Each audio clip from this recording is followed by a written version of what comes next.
Hey folks, Nick here from another BookTube channel. We're still in the middle of Garb August, and so I'm trying to show off some trashy comic books. And if you ask a lot of people in the 1950s, the trashiest you can get were EC comics. These comics were largely held responsible for juvenile delinquency run wild in the United States. I mean, pretty much unfounded. I think in retrospect, we've all come to understand that. But Dr. Frederick Wortham really pointed at EC Comics and a few other publications as something that was hurting American ideals. So I figured, why not take a look at an EC comic and see just how bad the contents really are. This is a reprint of Shock SuspenStories #6. If it was the actual one, I wouldn't be handling it with my regular fingers here. I would have gloves on because this is a very valuable comic book. Pretty much any original EC comic runs you a pretty penny, but this is a reprint from the 1970s. And it's really nice because it gives you the original like newsprint feel, and it reprints this issue directly. It is an exact reprint, so you're getting everything that you got from the original material. Cover by Wally Wood, and it is probably one of the most famous from the pre-code horror times. It is a fabulous cover. I think there's no denying that. And we actually get a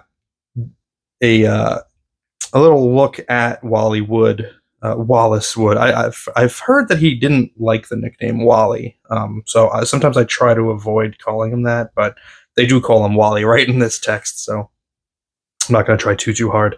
But it just explains where he got his start, his military experience, his art ability being innate and self-taught. He did ad work for Alka-Seltzer, Dr. Pepper, did a comic strip with Jack Kirby, which was a Sky Masters, which I should probably get a copy of. There is a collected edition of that out there. But let's jump into the actual comic here. This is what people were salivating over, the public, those juveniles, those juvenile delinquents. This is what they were reading that was causing their bad behavior. So this first story is illustrated by Jack Kamen, and in it, the main character here, this woman is going to see a psychic. She keeps going back to the psychic who keeps being right. The psychic tells her here that she's going to lose her job today despite being a model employee, and sure enough, she does, because she's late getting back after her lunch break, and which is insane that like you're late once and your boss fires you. But I guess that's the 1950s for you, and having a male boss and being a woman. There's just very little wiggle room there. But she's going back to the psychic, and the psychic is telling her that, don't worry, you're going to find a new job. And the woman goes back the next day. Yep, I found a new job. I'm a waitress. Amazing. And the psychic tells her that you're going to meet a man and you're going to marry him, but he's not rich right away, but he's going to inherit money. And she's like, okay, I don't think that I would marry anybody if they weren't already rich, but, I'll play along. I'll see how this goes. So while she's, at her waitress job, this larger gentleman keeps asking her out for a date, and she keeps blowing him off rather curtly, rather rudely. She's not a very nice woman. That's being set up here. But the psychic eventually tells her, that guy, that's the guy. You're waiting for someone handsome to come along to propose marriage that you think is going to inherit this money. It's not. It's going to be this guy. So she chokes down her pride and she accepts a date with him, and she's really not enjoying herself. Really well drawn. Just going to throw that out there. I really like the expressiveness of the main character. You really get that that scowl from page to page. But she stomachs dealing with this guy. They do get married because the psychic predicts that he's going to inherit a fortune from somebody very close to him shortly after they're married. And then, not only that, he is going to die shortly after he gets that inheritance. So she's thinking, okay, I'm going to be a rich widow. This is perfect. So she's just waiting for that opportunity. And sure enough, she's putting up with it. And sure enough, she wins a sweepstakes. She's the millionth customer at this cafeteria, and she gets a check for $25,000, life altering money in 1954. And she goes home to her slobby husband and says, "You know what? The psychic was wrong. You're not going to inherit money. I inherited the money. I don't need you anymore." So she basically says she's going to leave him, and that sets him off. You could see that kind of like dawning over him, and it culminates in him bringing up a knife and stabbing her to death, saying, if I can't have you, no one can. So the psychic was right. He did inherit her fortune when she died suddenly. She was somebody close to him. She died suddenly. He inherited the fortune, and then shortly after that, he was sentenced to the electric chair and killed himself. So the psychic was right after all. The next story, Undercover. This is the title story. This is by Wally Wood.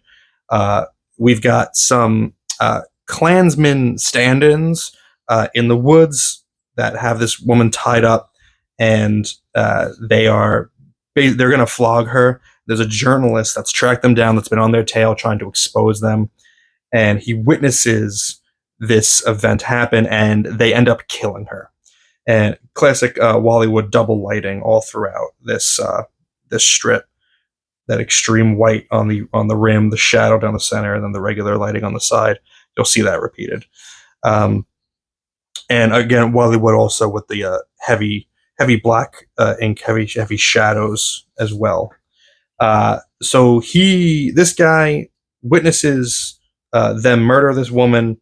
They hear him, so they chase after him, and they manage to track him down, and they beat him up pretty bad. They put him in the hospital, and when he wakes up, he has the FBI over his bed saying, "Hey, we're on the hunt for this clan.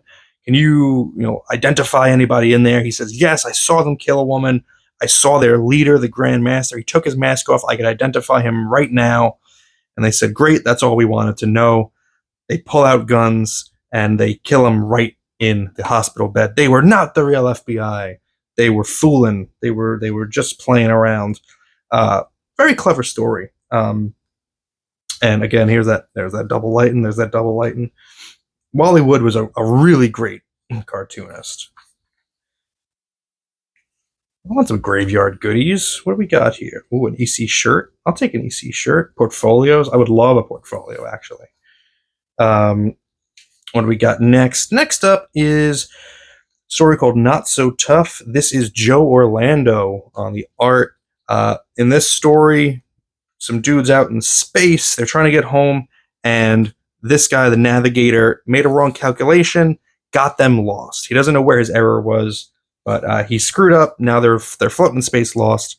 Their captain, who is very no nonsense and very hard on the crew, demotes him, basically dropping him to the lowest rank on the ship, and brings up like a secondary navigator who isn't as good.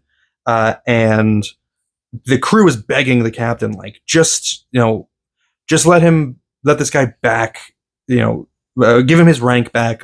He's the only one that can get us out of this. We're lost in space. He's the only one qualified to do it. And the captain's just sticking to his guns. He says, "You're going to think I'm going soft. I'm not going to get soft on this."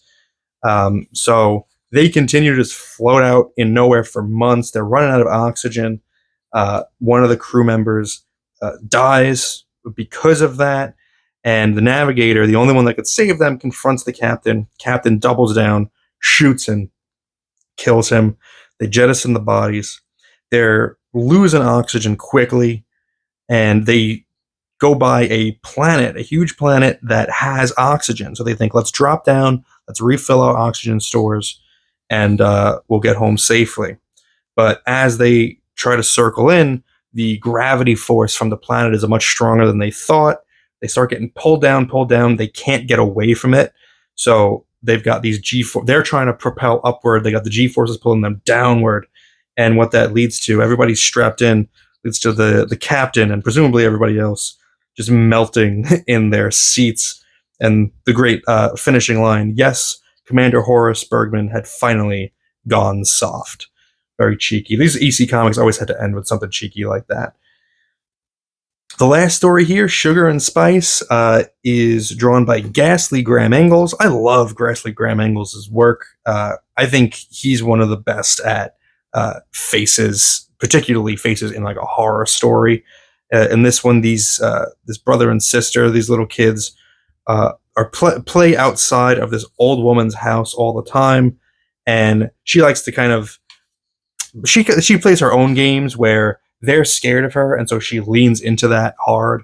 And so when their ball goes into the yard, she comes out and she does the old crone kind of shtick where she's scaring them to kind of amuse herself, and it freaks the kids out.